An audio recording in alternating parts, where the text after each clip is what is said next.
Welcome back, sinners! And today, we're going to be diving into the film As Above, So Below, a 2014 film directed by John Dowdle, starring Perdita Weeks, Ben Feldman, Edwin Hodge, Francois Civil, Marion Lambert, and Ali Maryar, where a team of explorers venture into the catacombs in search of a mythical stone. The scene opens with a woman, Scarlett Marlowe, speaking into her camera and claiming that she has come to Iran in order to look for a piece of history that is about to be lost in a secret catacomb that the government wants to destroy. After that, we see a man named Reza, who is willing to help Scarlett, and hence she visits his house. In fact, the catacomb Scarlett wants to visit is accessible from his house. As the government's demolition work is about to take place, Reza warns her that they must act quickly.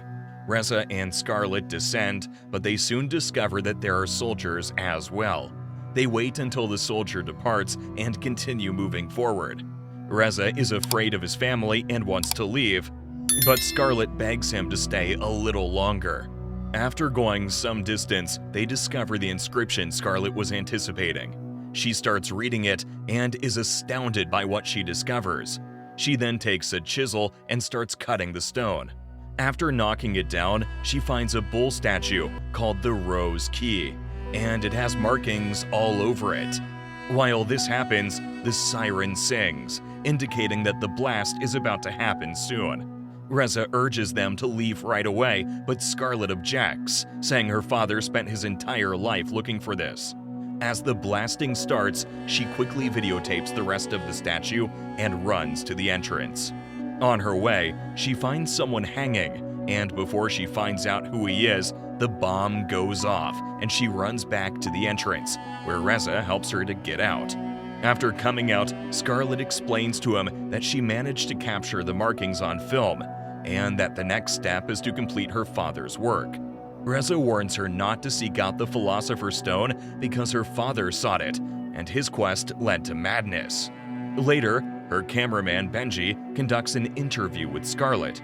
She describes her quest to find the Philosopher's Stone, a fabled artifact that was reported to have the power to turn ordinary metals into gold and grant its possessor eternal life. Benji inquires about her father and the possibility that his work contributed to his suicide. Scarlett is hesitant to discuss him and hence avoids providing thoughtful responses. After reaching Paris, they visit Nicolas Flamel's residence because he is a well-known alchemist who is said to have the stone and has used it to achieve immortality.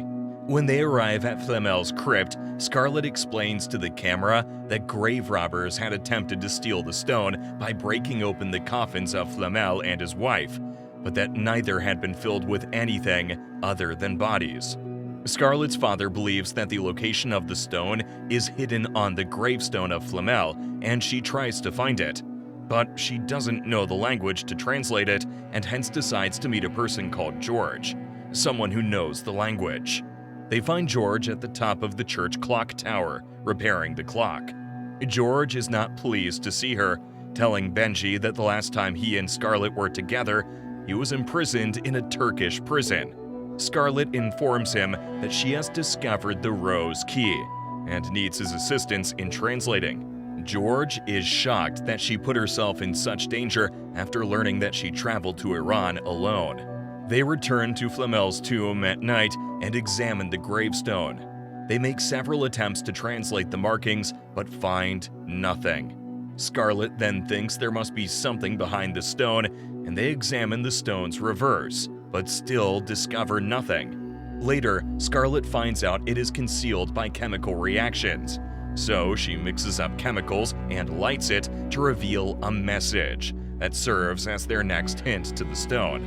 According to the message, people used to think that Hell was located 741 feet below Earth, so they must be under Flamel's tomb halfway between Earth and Hell in order to locate the stone. Benji and Scarlett then join a catacomb tour group, and when they reach exactly where they have to enter, they find out it is closed off for access. At that time, Scarlett sees a teenage boy, and he tells her to find a tour guide called Papillon to help them in their journey.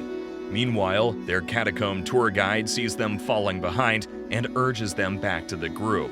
As she walks forward, Scarlett turns back and sees the boy has disappeared from where he was sitting before. That night, Benji, George, and Scarlett go to a nightclub where Papillon is and ask him about the hidden catacomb.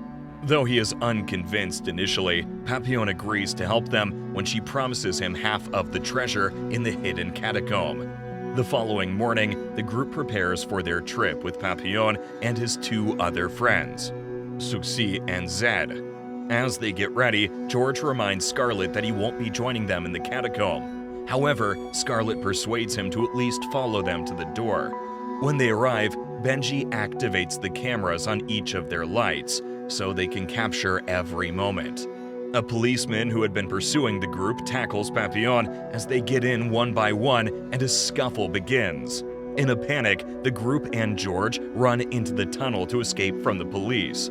After getting in, Papillon quickly detonates a smoke grenade and the police stop chasing them. Scarlett then attempts to apologize to George for him being inside the tunnel, but George is uninterested. The group then continues through the catacombs before coming to a split in the path. They proceed in the right direction. As they proceed, they hear a disturbing chanting and notice a group of women performing a ritual through openings in some nearby rocks. As they come to another crossroads, Papillon tells them to take a path that requires them to crawl over a path made of bones. Scarlett suggests another path and says it will save the group time. But Papillon does not agree with her because the path she is suggesting is very dangerous, and he has lost a friend who never came back after using that path. George speaks to Scarlett and assures her that Papillon is an expert in his field and begs her to exercise a little more patience if it means keeping everyone safe. As they continue, Benji finds himself in a tight spot and develops claustrophobia. After several attempts by Scarlett to calm him down, he eventually crawls through, which results in the tunnel collapsing and he barely makes it through alive. When they look around, they find out that they are at the same location as when they first arrived, and there is only one way to continue traveling, which is the route Scarlett previously suggested. With no other option left, they continue walking on that dangerous path. As they walk through, they hear a phone ringing and a piano randomly sitting in a corner. Seeing that, George remarks that he used to have one that he and his brother Danny would play, but the A4 key was broken. He then starts to play a song, but when he hits the A4 key, the key does not work, and that freaks him out. Meanwhile, Scarlett continues to hear the phone ring and goes searching for it. She finds a rotary phone, answers it, and hears a disembodied voice on the other end. She slams the phone down and returns to the group. The team then goes further down the path and finds Mole, Papillon's long-dead friend, waiting for them there. They are told by Mole that the only way out is down, and after he points them in the direction of a well, they start preparing to rappel down. As they go down, Benji's rope breaks and he falls down, causing some injuries. But Scarlett takes care of it by wrapping his hand, and they move on down a small hallway with a water flowing opening in the middle. The noise around them suddenly becomes distorted, making it difficult for them to hear, followed by loud banging noises. At the end of the path, the group finds another dead end. George and Scarlett discover some carvings in the stone and realize that they must press the correct stone in order to enter, because it resembles an Egyptian tomb. They correctly identify the right stone using the inscriptions they have, and the door opens. The group enters the tunnel and finds a well-preserved corpse of a priest, and comes across the word vitriol, which is another riddle that will lead them to the stone. Scarlett then tells everyone to turn off the light, and in doing so, they see a light coming out of the passageway. She follows the light into the water and finds a chamber full of gold and treasure. The rest of the group follows behind her and is overjoyed upon finding the treasure. Scarlett is also pleased to find the stone on a wall decorated with drawings.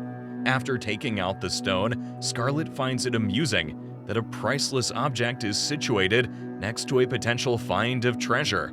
She then realizes it is a trap and warns the group about it. But it's too late, and the ceiling starts to collapse. After the dust calms, they find Suxi stuck between some rocks. They pull her out and see her arm bleeding. They start to dig for the La Taupe, but decide to leave him behind as they cannot afford to move the rocks. Using the stone, Scarlet miraculously heals Suxi's arm, which the group will be amazed to see. Scarlet and George then find a new opening and an inscription, which Scarlet translates to, "Abandon all hope, ye who enter here," which is exactly what is carved at the gates of hell. Papillon is extremely freaked out by this point, but they have no choice other than going through the path they have.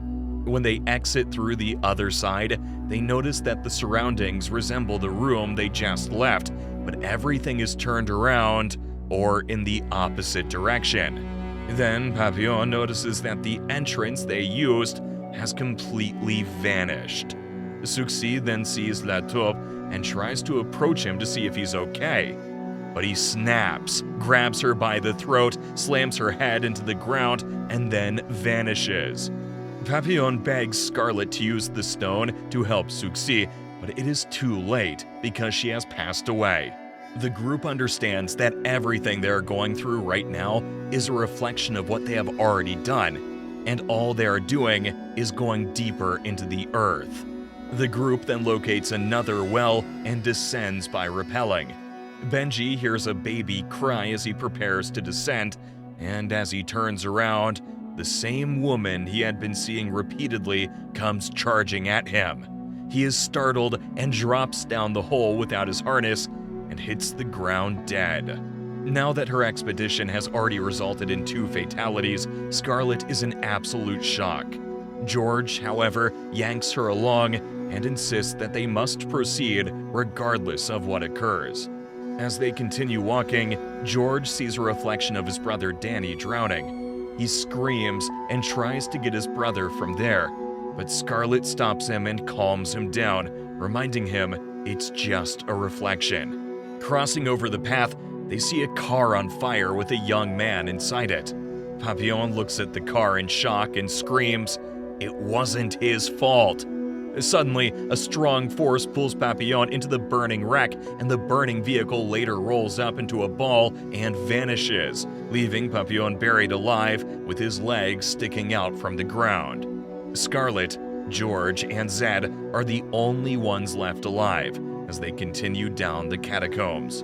They see a robed figure who gets up after a minute and looks at them. The group runs, but the stone figures built into the walls come to life and bite George in the neck. Scarlet and Zed drag him away, and Scarlet tries to use the stone to heal George, but it doesn't work. George manages to utter the word vitriol, which is a part of the earlier riddle. Scarlet learns to her dismay that this isn't the real stone, and the only way she can find the real one is by giving this one back. Scarlet says that she needs to return and flee, leaving Zed to keep a cloth around George's neck. Going back the way she came, a bloody hand drags her into a pool of blood, but she manages to get out of there and finds a hooded figure hanging from a rope. She initially believes it to be a hallucination of her father, but when she takes the hood off, she discovers herself and starts screaming. Meanwhile, Zed drags George further into the cave as the figure in the black coat comes closer towards him. Scarlet arrives at the hidden chamber, returns the stone, and searches for the real stone.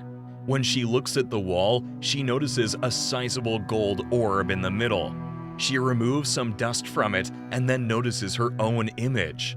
Without being stated explicitly, this shows her that she possesses the power of the Philosopher's Stone in the mirrored world, as implied by her earlier statement that, "As I believe the world to be, so it is." As she runs back to George, she discovers her father hanging in front of her and apologizes to him with tears in her eyes. Scarlet finally returns to George, and kisses him with the magical power she has now since she touched the stone. George is brought back to life and the three run, encountering several dead ends before coming to another well. Scarlet then insists that they dive into the well, saying that if they make amends for the errors that the catacomb has been exposing all along, they will survive. Scarlet goes on to say that they must face their demons, including Scarlet's guilt over her father's suicide, George's failure to save his brother, and Zed's admission that he has never held his child, despite knowing the child is his. After finally admitting their mistakes, the three jump into the well while screaming as they fall into the darkness. Zed panics as they crash to the bottom because he believes they are trapped. George, however, finds a manhole on the floor, and they push it down with their hands. Finally free from the nightmare, the three of them emerge from the manhole and embrace one another. Zed, who is still shaken, departs, as George and Scarlet hug once again as the film fades to black.